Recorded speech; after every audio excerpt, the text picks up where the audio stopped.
other cities to see the Yangtze River and feel the beautiful China with great changes. 你从雪山走来，跟随着长江之歌的旋 From the 律， snow mountains, 我们来到了 follow 万 the 里长江 rhythm 的发源 of 地 the song 唐古拉 featuring 山脉 Yangtze 的 River. 格兰 We're here at the Hafstrom of the Yangtze River, which is Gladendo.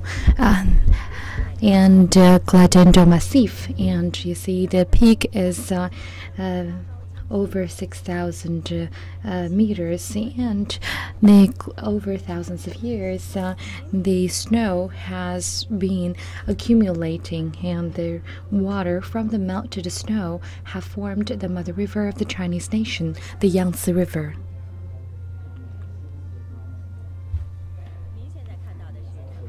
What you see right now is the source or the headstream of Yangtze River, Tuotuo River, and it runs about 200 kilometers long. And you see the water course is almost in May, but there are still snow unmelted. And the Tibetan and Qinghai Railway is running on the bridge, which is among the railway bridges at highest elevations, and this is the Qinghai River or the Golden Sand River, and it zigzags between tall mountains, and you see it has to the northeastern side and forms a big curve, and with the Yulong Snow Mountain behind it, we see a beautiful landscape with river and the snow mountains.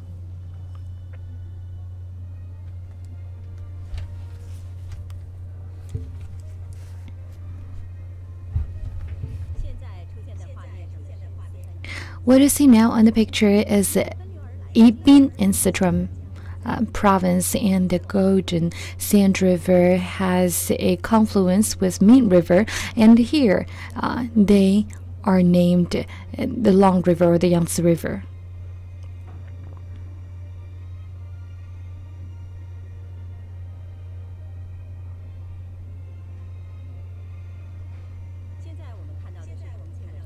What you see right now is the Chaotianmen in Chongqing Municipality, and Jialing River joins the Yangtze River here and making it even wider and more spectacular. The city has a 30 million population, which is also a stronghold for the western development of China, but also an important conjoint for the Yangtze Delta region economic development.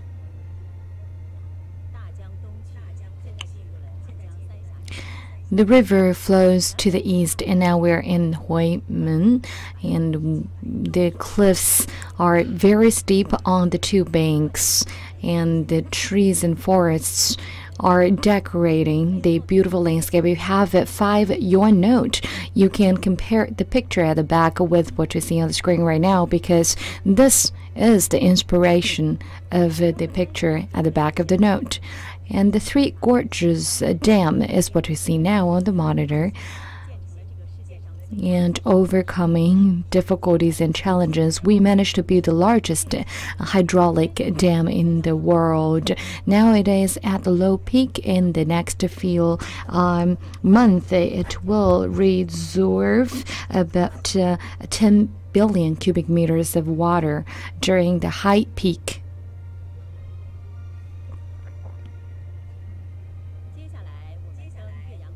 Next, let's go to Yueyang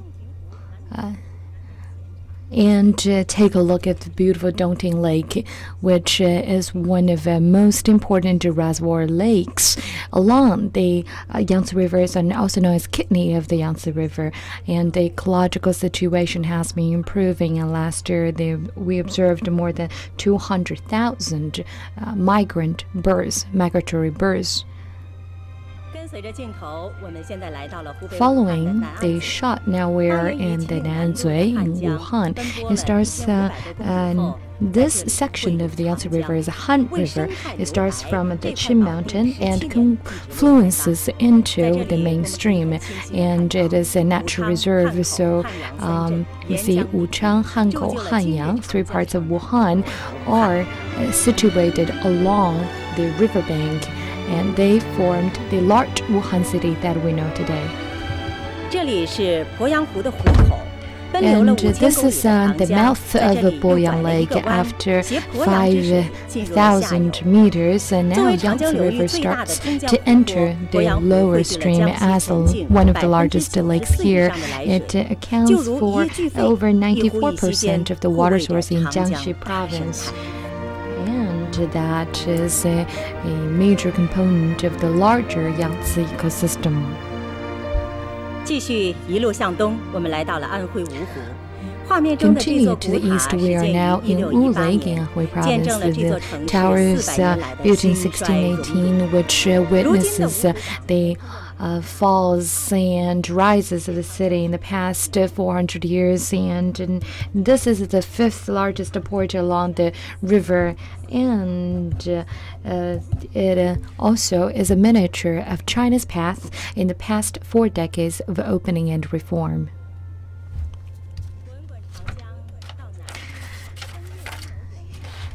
The Yangtze River flows into the Nanjing, and this is the Yangtze Nanjing bridge, which is built and designed by the Chinese teams of engineers, and is very sentimental to the Chinese nation. And by the end of the year, the bridge will allow traffic and the traffic of trains soon. When you see the beacon, now you are in the Wusong of Shanghai. The Huangpu River meets the rest of the Yangtze River and flows into the ocean together. Shanghai faces the ocean and situated next to the Yangtze River, and that is the advantages of Shanghai, which opens its arms to guests from all over the world.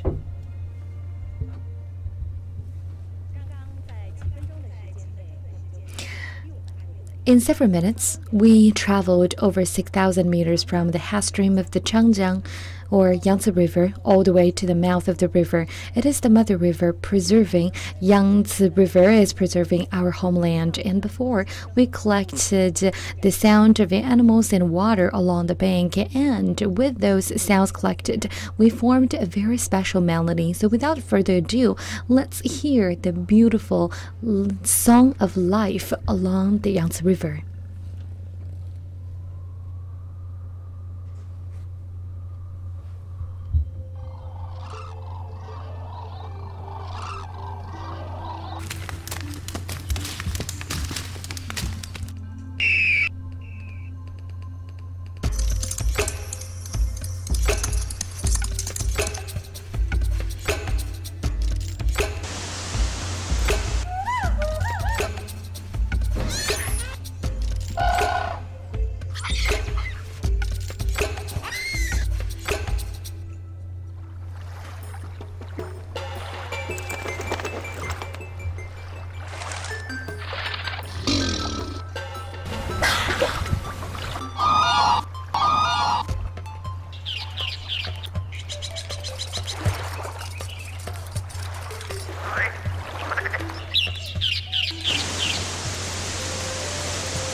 From the Hafstrom to the mouth of the river, there is a distance over 6,000 meters, and we hear how beautiful the sound of Yangtze River is. Several days ago, President Xi, on the work conference on promoting the economy along the river banks, he said we should focus on long-term interests of the people and prioritize the ecological system.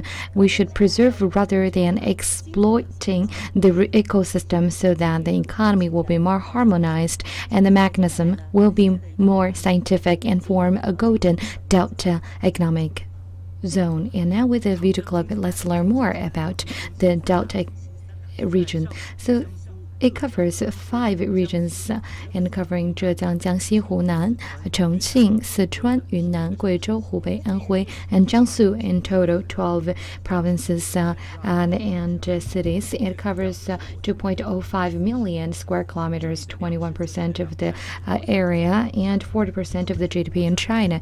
And it has 1/3 of the high-level educational institutes, and 8 of the 17 demonstration projects for innovation in China are situated here. And in the planning guidance, it stipulates that we should prioritize the ecosystem and future green development, and which has several components. First, one axis starting from Chongqing to Wuhan, and 2 wings.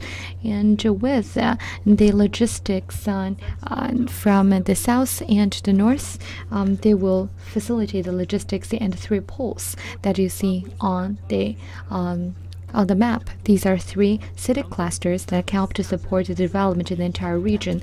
And the 4 strategic positioning here help the economic zone to become about for innovation, for demonstration, for river economy, and for coordinated development. Love Yangtze River, protect Yangtze River, preservation instead of exploitation. We should preserve and restore the ecosystem along the river and tackle the key challenges. And now in Hubei, Hunan, Guizhou, Jiangxi, and other cities, lots of actions are being taken. So let's start with Yincheng, Hubei Province. And Yang Haili is our reporter there. Haili, good morning. We know that Hubei has the longest section of the Yangtze River, and to preserve the ecosystem, I believe Hubei has very heavy responsibility. So what have you observed? Zhengli, good morning. I would like to start the story with the lipstick. Girls wear lipsticks every day, but there is a very important component in the lipstick, which is produced by the factory behind me, and the component is silicon oil, and the factory is under a lot of pressure of environmental protection, and there are 143 chemical factories along the river in Hubei, and these factories are threatening the ecosystems here. And when President Xi paid an inspection here, he mentioned that the ecosystem restoration should be prioritized while developing the economy along the Yangtze River region. And now they're cleaning up the chemical factories, and chemical factories within 1 kilometer distance to the rivers must all be relocated, all of them with no exception. But the chemical industry has been a pillar of the economy. It actually accounts for 1/3 of the municipal economy. Well, starting from when the cleaning up started, the GDP reduced by 10%. So it has very big impact on the economy. But President Xi came here and said that preservation should triumph on exploitation, but that by no means means that no development at all. But he says the development should be green and ecological. But how to have a green path? What are the good methods and methodologies for Yincheng? And in the next few days, we will give you the answer as to how Yincheng has tackled the problem. So, how to have green development, which has both green and development. Thank you for the answer. Well, a while ago, President Xi had an inspection in the Boyang Lake and investigated into the wetland restoration. And he mentioned that the environment must not continue to deteriorate, and we need to leave a beautiful legacy to our offsprings. And so, how does wetland restoration and deforestation work together? And Wang Shuo is a local reporter, and she will tell us more about the situation there. Hi, Zhengli. I'm in Hanshou County, which is where the wetland is. But perhaps for you, it looks like forest in the picture. That is because in the 80s, to solve the problem of lacking wood in this region. So they decided to plant a lot of trees. And these type of trees help to regulate the climate and improve the water quality and also preserve the biodiversity. And so here you see a lot of people cutting down the trees because they are in contradiction with the wetland protection. And so we learn to protect the environment from an early time, but this type of trees actually hurts the local ecosystem. The tree is called black poplar, and they actually, while growing, is like a little pump that drains the water from the wetland. I can give you a direct example. Right next to me, we see a trunk here, and I can put a tissue here. You see how much water the trunk contains. And by 2020, in the Dongting Natural Reserve, the 49 moos of the black poplar will all be cut down. And so perhaps you were going to ask, when will the wetland come back after the poplars are gone? Well, I'm not going to give you the answer right now, but in the next few days, we will continue to stay and give you the answer then. Thank you very much, Zhengli. Back to you. We also look forward to your answer in the next few days. Okay, now let's go to Jiangxi Province. In the recent years, the Jiangxi Province is preserving the ecological civilization in the system with great efforts in restoring the river and forest and farmland. So now we're going to talk to the reporter on site. And so what are the specific measures taken there? Hi, Zhengli. I am at Shumway County, and they are restoring the mining field, and they are actually planting the tea plants, but it's not very easy to plant them. And you see the areas about a football court, but there are a lot of residues from the mine that used to be situated here. And to make sure that they can preserve the water and the soil, they are actually planting a lot of artificial weed here. And we see that there are two different colors of the soil. One is darker than the other, and the lighter one are actually the residue from the mine that used to be here, but the darker one are nutritious for the plants. And after the plants start to grow, and for about 2 years, they will be able to come to fruition very soon. And we see it used to be just a mountain full of barren mines, and now we see very green plants as well as even little wetland. And this is the beautiful Jiangxi that you can see here. Thank you very much. So we see a beautiful county and economic benefits. So we are protecting while developing, and developing while preserving the environment. And now let's go to the mouth of Yangtze River, Chongming Island, and see what they are doing there. And General Secretary Xi Jinping really has always paid close attention to Chongming Island. So Wei Ran, what's the situation there? Morning, Zhengli. You see lots of bird watchers behind me. They're watching the birds in this area, and because right now is the mating season for the migratory birds, millions of birds are building nests here, and there's a beautiful harmony between the humans and birds, and it is happening right here, Chongming Islands next to Shanghai. And to build a world-class ecological island, they already have a planning all the way to 2035. For example, garbage classification starts on the local communities, and the used water and waste water are treated before being discharged into the river. And if there are problems they do not currently have solutions for, they will wait and too, there are better solutions. And so Chongming Island is the third largest island, and it shows the other side of the prosperous Shanghai. Yes, leave blanks, and development is adding green to the world.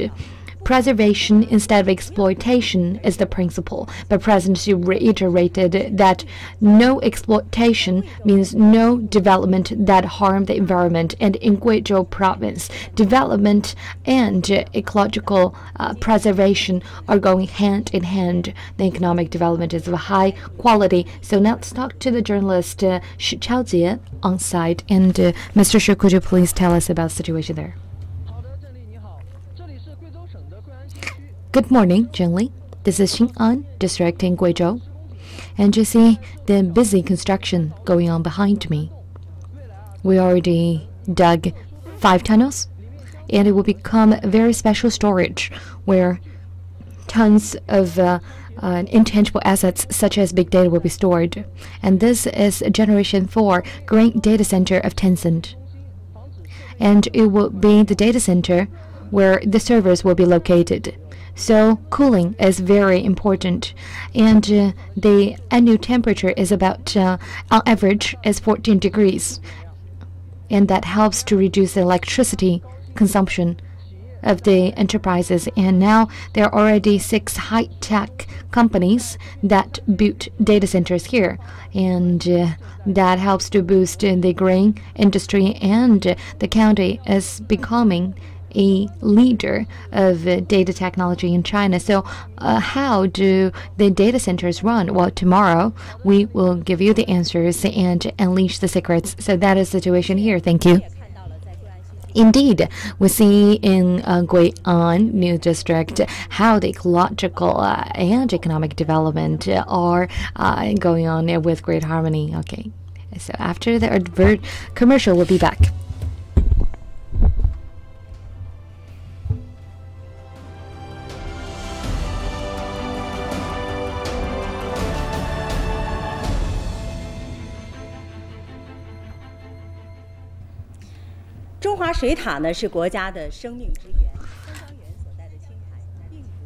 Qinghai Province is actually not in the Yangtze Economic Delta region. The biggest responsibility and potential for Qinghai Province is ecological development, and the Hafstrom of the Yangtze River is in the Guizhou, which is situated at an elevation over 6,000 meters. So we're going to go there with a helicopter. And so now I will turn the picture to Changqin, the reporter on site.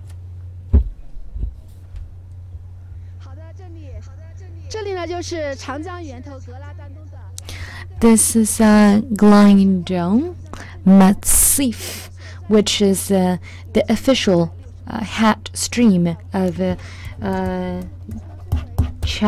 Yangtze River, and the elevation is 5,368, and you can see the 2 branches. One to my left hand is the southern branch, and to my right is the northern branch, and they form a confluence which becomes a total river.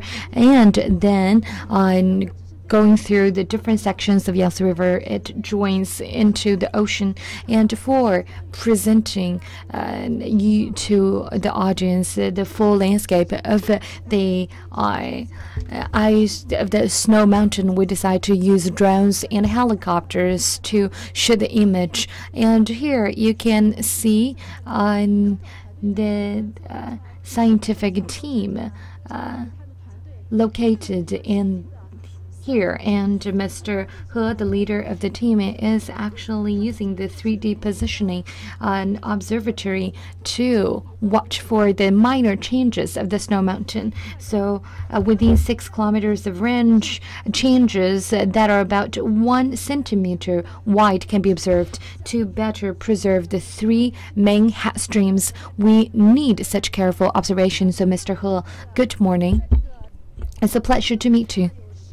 And I know you've been studying iceberg for 15 years, and now with the picture, it's really an honor to see the spectacular view. Well, could you please tell us how the ice lake is formed? Well, after the iceberg melted, there formed a dent, and then water congregated here and then froze to an ice lake, and there's a little bit light blue. And do you call that blue ice? Yes, indeed, because iceberg has less bubbles, and that is why it presents itself in a lighter blue color. It's almost like a fjord, very magnificent. And in China, we have a song for the Yangtze River, which can be loosely translated as to the strong arms that support the mountains and rivers in China. And you see really how spectacular the Glendale Massif is. Yes, there's thousands of the Yangtze River starts right here. And this is referred to as the Massif, and that is which is carved by the river and the water from the Yangtze. And we see the helicopter is taking aerial shots of the icebergs and snow mountains here. And so this is a confluence of the southern and northern branch of the Hafstrom. And in this area, it's rich in wetland, including the wetland around Glendale Massif and the wetland protection. And this area has been very exemplary. And yes, indeed, great measures have been taken here.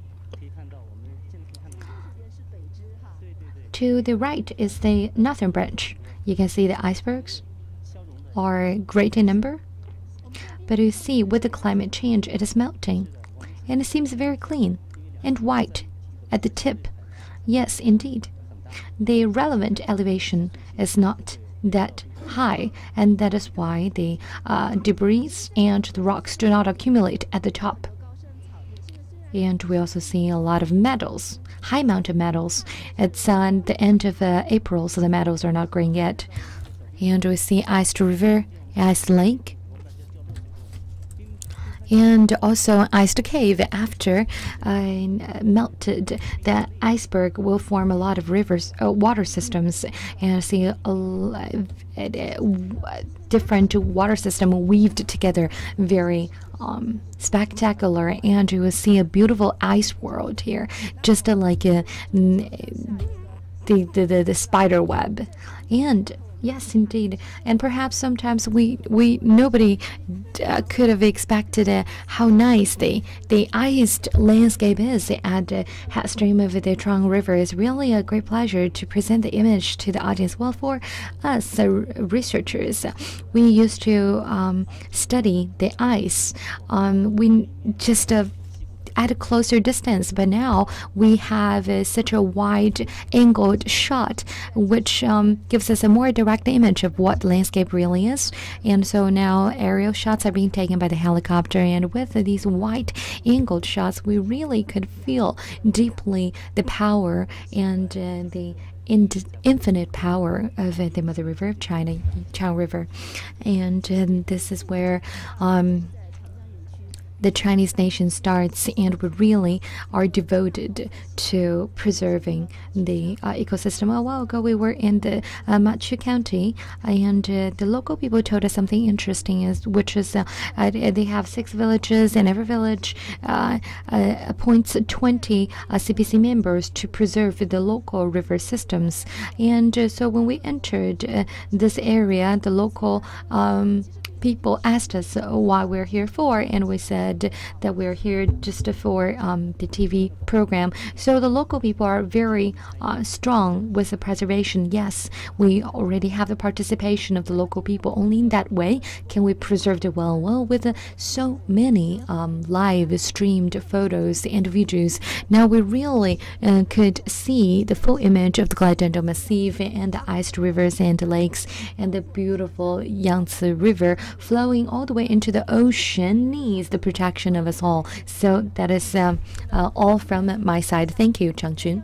We often talk about the 3 main head streams of the Yangtze River, which is also the Hafstrom for Yangtze River and Yellow River of China, not just for the Yangtze River. So we just felt the breathtaking landscape in that area and how different ecosystems are dependent on one another in great harmony. And now the scientific research team on the Gladendon River is on conducting inspection there. So let's see what they're doing right now. So this is Jianggendilu iceberg, which is the official head stream of the Yangtze River.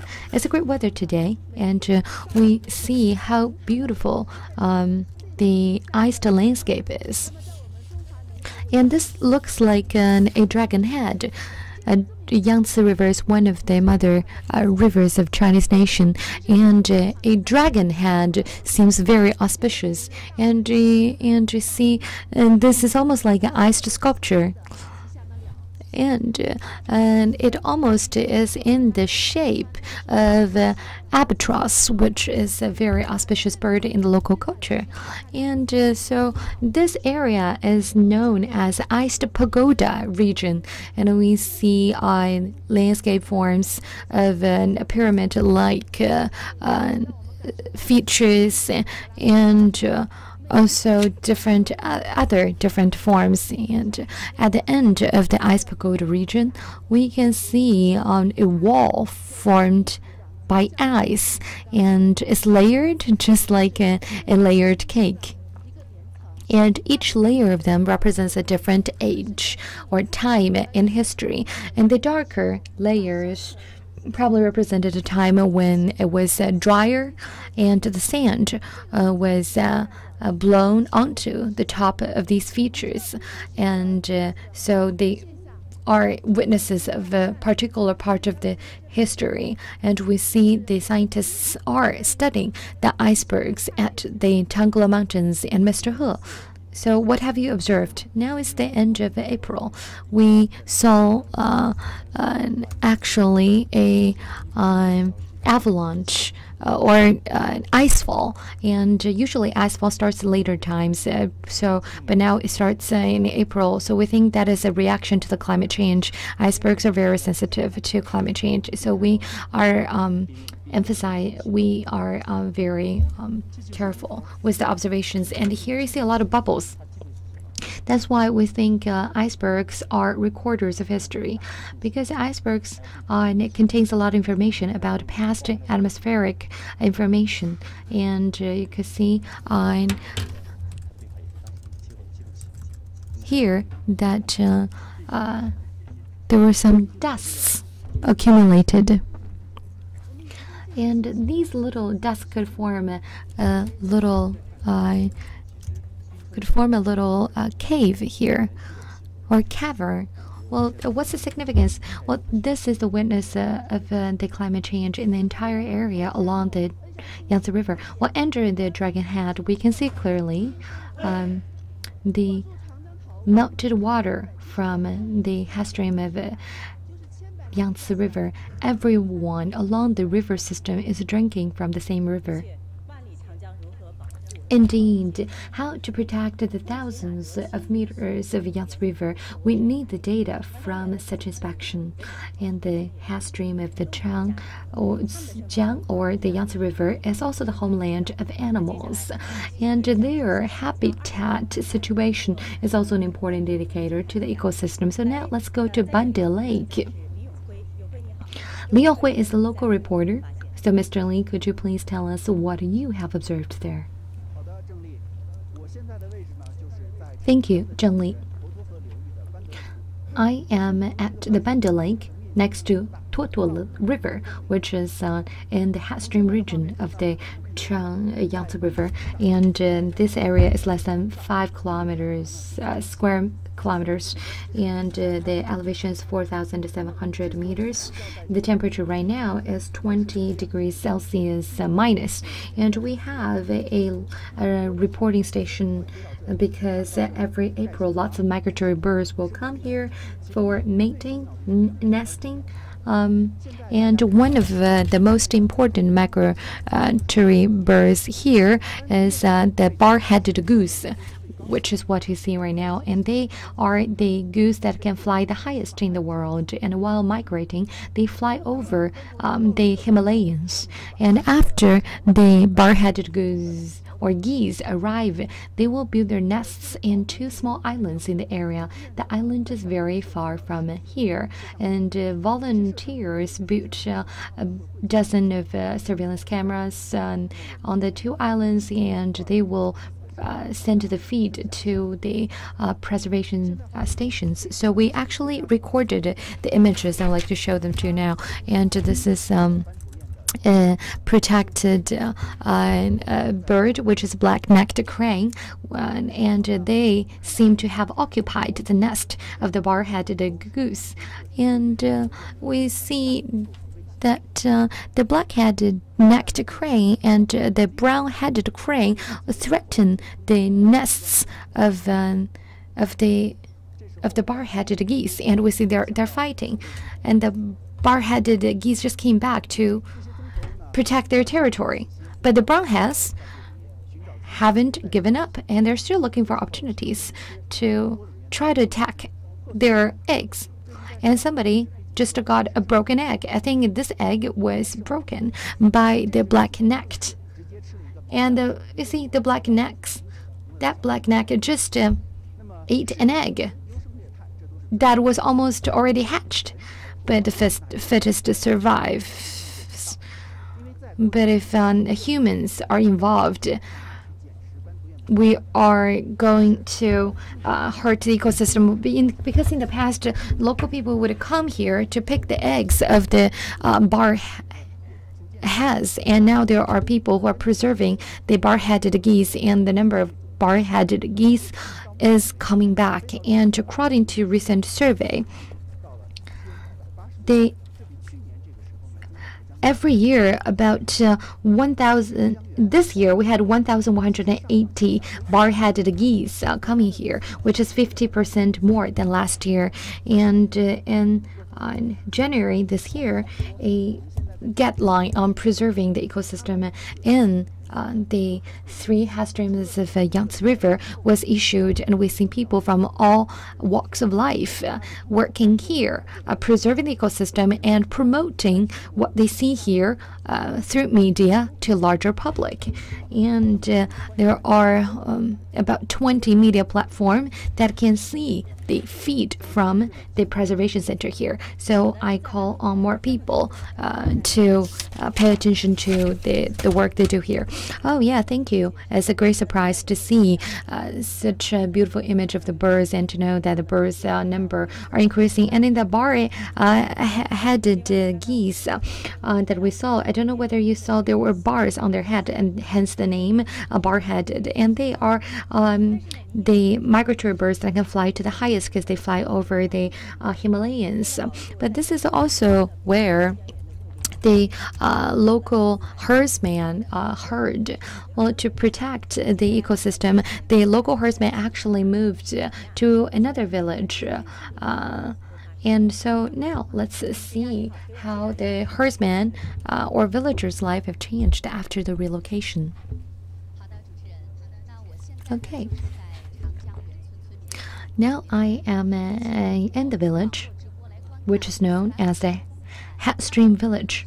And together with the villagers, we are actually watching the mating of the bar-headed geese. So do you think your hometown have changed a lot? Yes, it changed greatly. We used to live right next to the river, and now less people litter into the river, and there are more animals. Well, last year I actually saw snow leopards. Have you seen snow leopards before? No.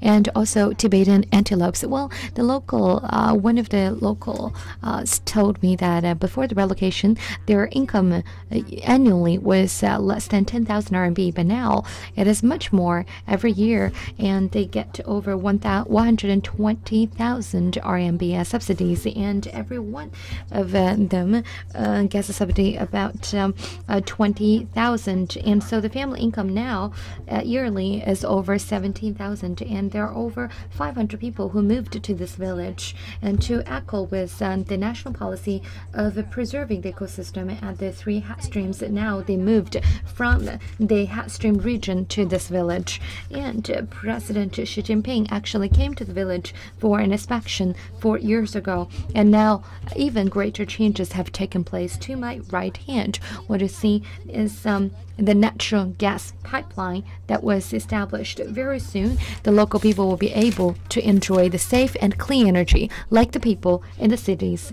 And now we'll see a cooperative of hand craftsmanship, and there are 13 members who are local people, and I heard that they started to profit last year. So let's go and have a look. First, wow, now I sense a very nice Tibetan fragrance, and you see all the items here are handmade, very exquisite, and this lady is in charge of the cooperative, Samuji. Good mornings. And Samuji is the first college student who started her own company. Well, last year she earned 40,000 RMB, and this year she has two plans. First, she applied for the intangible cultural heritage, and the second, with the internet, she would like more people to learn about the handcrafts of Tibetan culture. And everyone here in the village is working very hard for a better future. Some of them open companies for construction, some for tea clubs, supermarkets, and other businesses, and the annual income of the local people increased to 23,000 RMB from 2,000 before the relocation. And here we see the rehearsal at the local square, because very soon there will be a performance featuring the local costumes. And from the grassland to the towns, the lifestyle has changed for the local people. And before the relocation, they lived in the tents, and they used the diesel lanterns. But now they are living in houses, and they no longer have difficulties to access modern education or healthcare system. And now also thousands of animals are being herded right here, and I see their lives are much better. And so much for the report in the Hermu city of the Tangula Mountains. Thank you. Thank you, Li Jingya, for the report on the happy life of the relocated local people. And we see how hard everyone is working to preserving the ecosystem while developing the economy, and vice versa. And the working group for the deepening reform and opening up last year established the first national natural reserve park right there to preserve the three Hafstroms of the Yangtze River.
Preservation instead of exploitation, and we're at the Yangtze River in the helicopter.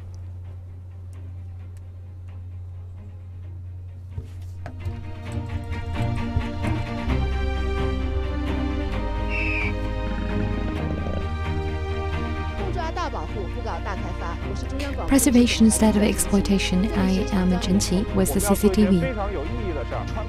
And we're doing something very meaningful. We're going through the forest.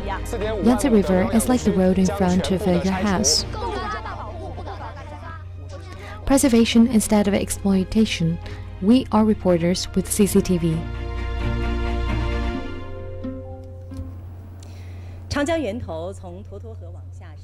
The Hafstrom starts from the Thor River, and it flows into the Tongtian River and then Golden Sand River. It is called Golden Sand because the sand is yellow, and the length is about 2,300 meters. And now let's talk to the reporter in the helicopter and see the beauty of the ecosystem and that river system. Please show us the spectacular view that you are seeing now.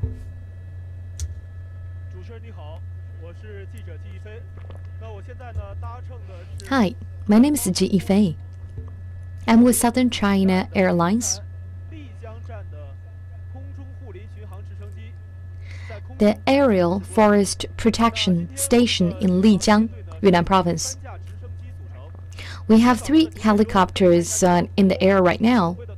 Around 9 a.m. this morning, we started in Baisha Airport, flying northwestern to the gorge in Golden Sand River. And now along the river, we're flying and presenting you what do we see. And this is the view outside in the helicopter. What you see right now is the Golden Sand River. The weather is a bit unpredictable. When we started, it was all sunny. Now it's drizzling, as you can see. And so Golden Sand River is in the upper stream after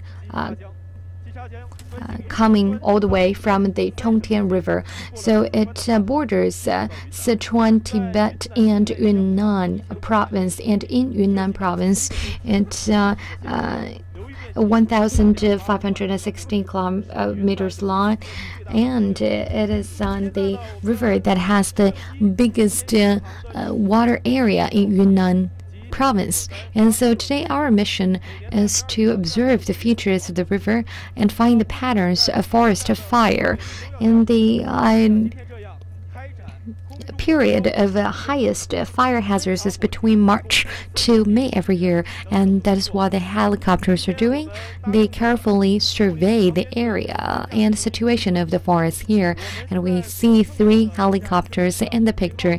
The one that I am in is nicknamed Little Squirrel, so it is responsible for communication and commanding, and the other 2 are Cutmans, orange colored, very beautiful, and also muscular.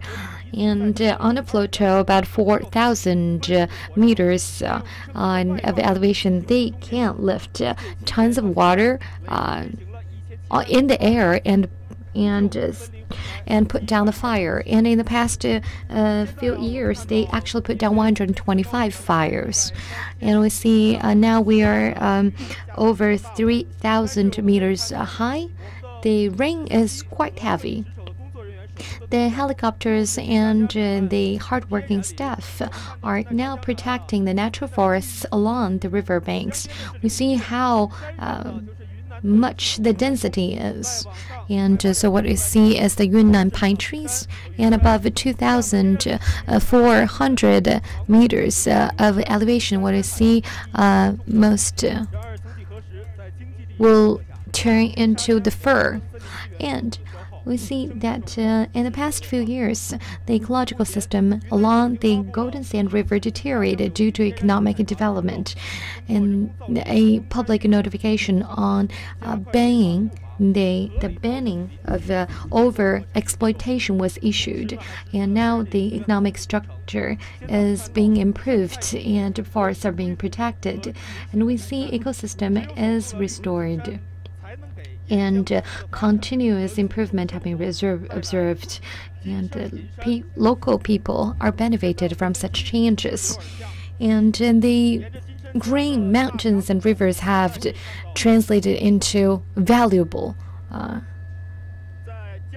mountains and rivers for the local people. And across the river is the Shangri-La. On this side is Yulong County of Lijiang City. And in the picture, you can clearly see a very big turn of the Golden Sand River, and they used to head to the southern eastern side, and now it's going to southern western side. And we often say in China that big turns forms the most spectacular scenery, and this is actually the first big turn in the Yangtze River. And now we are about 3,100 meters high in the air, and on the two sides of the helicopter what we see are steep mountains, and this is the only place where you can see the magnificence of the first turn of the Yangtze River. And along the first turn, we see an ancient town named Shigu.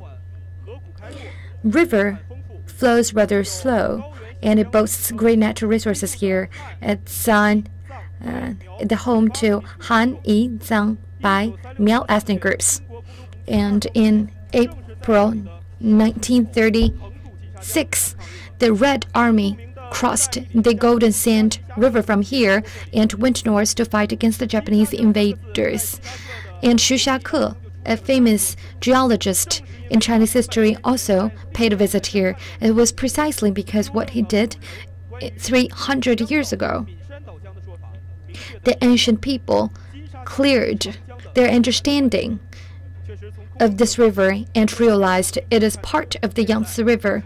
And from where I am right now, you can see the breathtaking view of the Golden Sand River, and we see the color of the river is sandy yellow or golden yellow, and people think that's how it derives its name. But now let's come back to the cockpit and take a look at this photo. So this photo was taken about a few months ago, and you can see this is the first turn. At the time, the color of the river was actually turquoise, very crystal clear.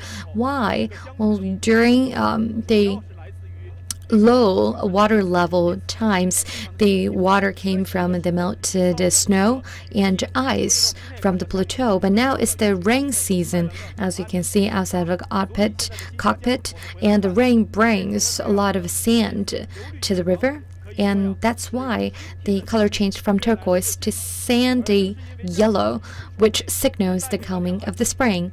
And the sufficient rainfall or precipitation actually brings prosperity to the local people. You can see the farmland, the yellow ones are wheat, and the grain are rice and beans, and their hard work is being paid off. Let's see how it goes to northeastern direction, and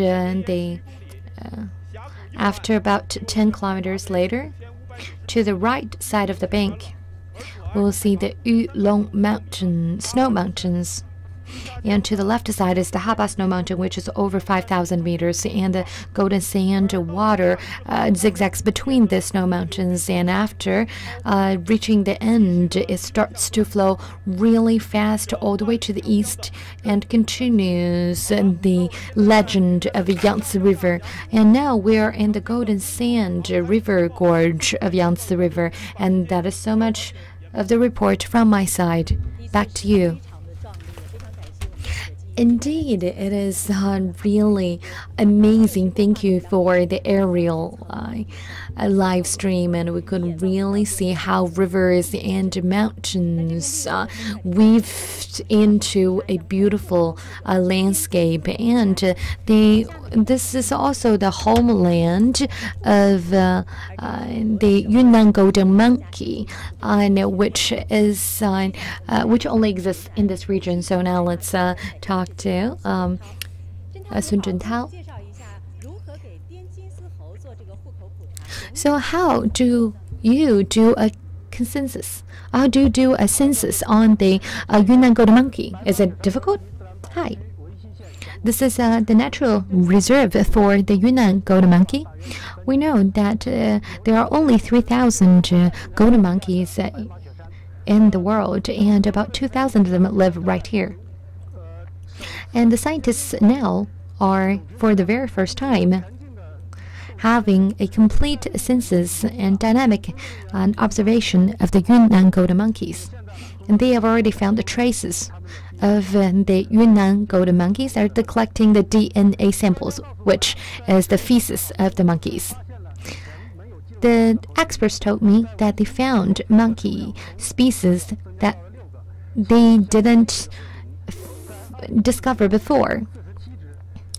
And in the past, this group of monkeys had 47 monkeys 2 years ago, but now it's 67 in number.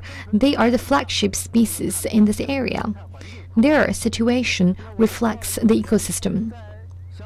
I was told that in this county, 7 new Yunnan golden monkey babies were born. One of them was born in the first day of the Chinese New Year, and they call him Chui, which means the first day of the New Year in Chinese. And they managed to shoot a lot of valuable photos of the Yunnan golden monkeys. As you can see, this is the Chui, the monkey born on the first day of the Chinese New Year. In his family, there are 6 family members, and he's with his parents. And what you see right now is the Yunnan golden monkey almost flying between the tree branches, who's the father of Chui, and he's trying to copy what his dad did. And well, try again. Don't be scared. Oh, he fell again. Start from proper walking. Wow, seems like there's a situation. Enemies are approaching. A stranded male monkey entered their territory. The parents left the baby to fight the enemy. The little Chui is very scared. He's hiding. He's really scared. No one is taking care of him now.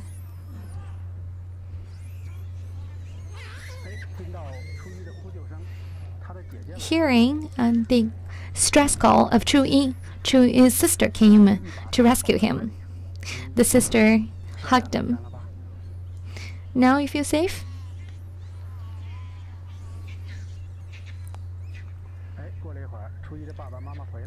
After a while, the parents came back, and the enemy is chased away.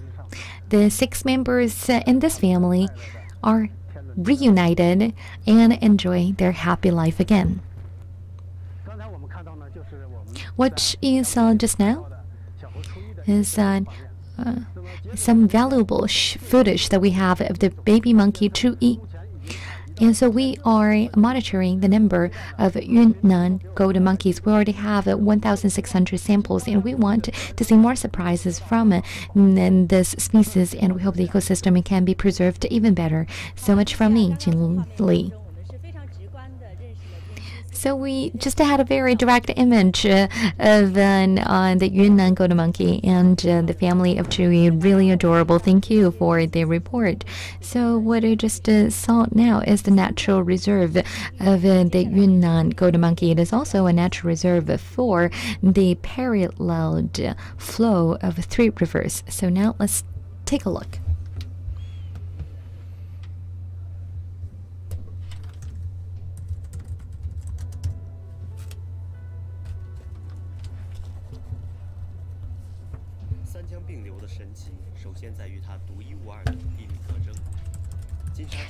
It has a very special topography, and the New Mountain, Lancang Mountain, and the Golden Sand River flow side by side here. They carve into the mountains and valleys and formed beautiful landscape, including the ice pagodas. And the complicated topography also decides how the local flora and fauna evolves, and thus contributing to the unique situation of animals and plants here. And it accounts for less than 0.4% of the land area, but is home to 20% of the high-valued plants and 25% of animal species under protection. So it is a very important area for ecosystem protection. So from the Hafstrom of the three rivers, now we just saw the beautiful flora and fauna in one of the sections. And speaking of the development of the Yangtze economic belt, the president, she said we should create favorable conditions for green and ecological development. Well, Yunnan province, known as the Kingdom of Thor in Ferrous metal, is developing while preserving the ecosystem. So now let's go to the Shumway city of Yunnan. Well, the city has already shut down 120 heavy metal plants and leading the way of ecological protection. This image is from Terminator 2, and this person and character left a great image to the viewers. Well, actually, the liquid metal is not that far away from us in reality.